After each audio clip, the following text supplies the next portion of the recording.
ನಂದಿಗಿರಿಧಾಮಕ್ಕೆ ತೆರಳಲು ಮುಂದಾಗುತ್ತಿರುವ ಪ್ರವಾಸಿಗರಿಗೆ ನಿರಾಸೆ ಎದುರಾಗಲಿದೆ. ಪ್ರವಾಸಿಗರ ನೆಚ್ಚಿನ ತಾಣವಾದ ನಂದಿ ಬೆಟ್ಟಕ್ಕೆ 5 ದಿನಗಳ ಕಾಲ ಸಾರ್ವಜನಿಕ ಪ್ರವೇಶಕ್ಕೆ ನಿಷೇಧ ವಿಧಿಸಲಾಗಿದ್ದು, ಚಿಕ್ಕಬಳ್ಳಾಪುರ ಜಿಲ್ಲಾಡಳಿತ ಈ ಬಗ್ಗೆ ಅಧಿಕೃತ ಆದೇಶ ಹೊರಡಿಸಿದೆ.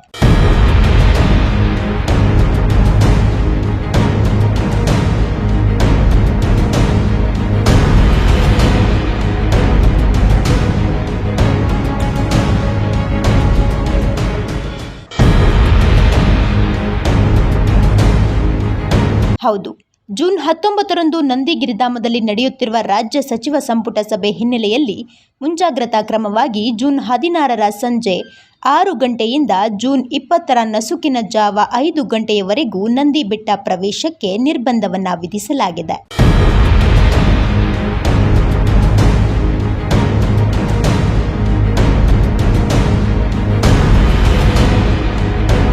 ಅಷ್ಟೇ ಅಲ್ಲ, ನಂದಿ ಬೆಟ್ಟದ ಮೇಲಿನ ಅತಿಥಿ ಗೃಹಗಳ ಕಾರ್ಯಚಟುವಟಿಕೆಗಳಿಗೂ ತಾತ್ಕಾಲಿಕವಾಗಿ ಬ್ರೇಕ್ ಹಾಕಲಾಗಿದೆ. ಜೂನ್ 17ರಿಂದ 19ರವರೆಗೆ ವಸತಿ ಕೊಠಡಿಗಳ ಎಲ್ಲ ಬುಕಿಂಗ್ಗಳನ್ನು ರದ್ದುಪಡಿಸಲಾಗಿದೆ. ಇನ್ನು ಈ ಬಗ್ಗೆ ಚಿಕ್ಕಬಳ್ಳಾಪುರ ಜಿಲ್ಲಾಧಿಕಾರಿ PN ರವೀಂದ್ರ ಆದೇಶ ಹೊರಡಿಸಿದ್ದು, ಸಾರ್ವಜನಿಕರು ಈ ಅವಧಿಯಲ್ಲಿ ನಂದಿ ಬೆಟ್ಟಕ್ಕೆ ಬರಬಾರದೆಂದು ಮನವಿ ಮಾಡಿದ್ದಾರೆ.